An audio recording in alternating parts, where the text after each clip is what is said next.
Headlines brought to you by Chitale बंधू.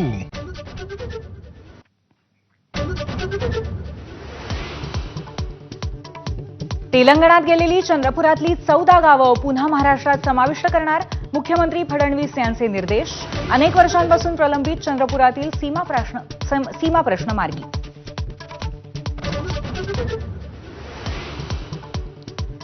मृत्यूनंतरची विमा भरपाई मिळवणाऱ्या नागपुरातील कुटुंबाची भाषेपायी नाहक अडवणूक. मराठीऐवजी हिंदी किंवा इंग्रजीमध्ये एफआयआर आणण्याची युनियन बँकेची आडमुठी मागणी.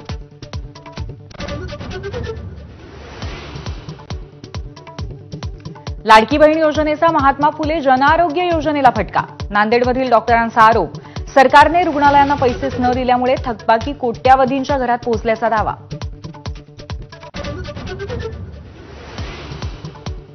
विधिमंडळाचं पावसाळी अधिवेशन संपायला उरले अवघे 3 दिवस. विधानसभेच्या विरोधी पक्षनेतेपदाची निवड केली जाणार का, याकडे लक्ष.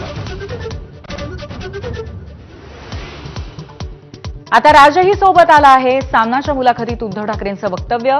मुलाखतीचा टीझर लॉन्च. पण राज ठाकरेंच्या भूमिकेमुळे ठाकरे बंधूंच्या युतीचा सस्पेन्स कायम.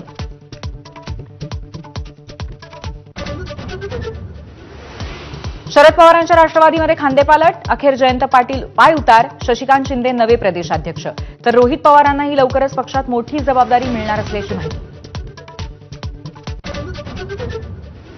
पश्चिम महाराष्ट्रातल्या भाजपच्या सर्व आमदारांची आज वर्षा बंगल्यावरती बैठक. आगामी स्थानिक स्वराज्य संस्थांच्या निवडणुकीची रणनीती ठरणार.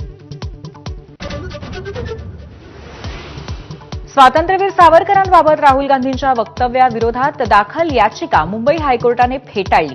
विचारसरणी बदलण्यास भाग पाडू शकत नाही. याचिका फेटाळताना हायकोर्टाकडून नमूद. चाकरमान यांच्या सेवेसाठी लाल परी सज्ज. गणेशोत्सवासाठी कोकणामध्ये एसटीच्या 5,000 जादा गाड्या. तिकीट खिडक्या आणि वेबसाईटवरती आरक्षण सुरू.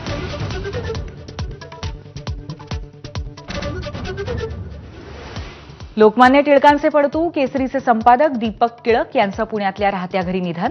आज दुपारी 12 वाजता वैकुंठ स्मशानभूमीमध्ये अंत्यसंस्कार होणार.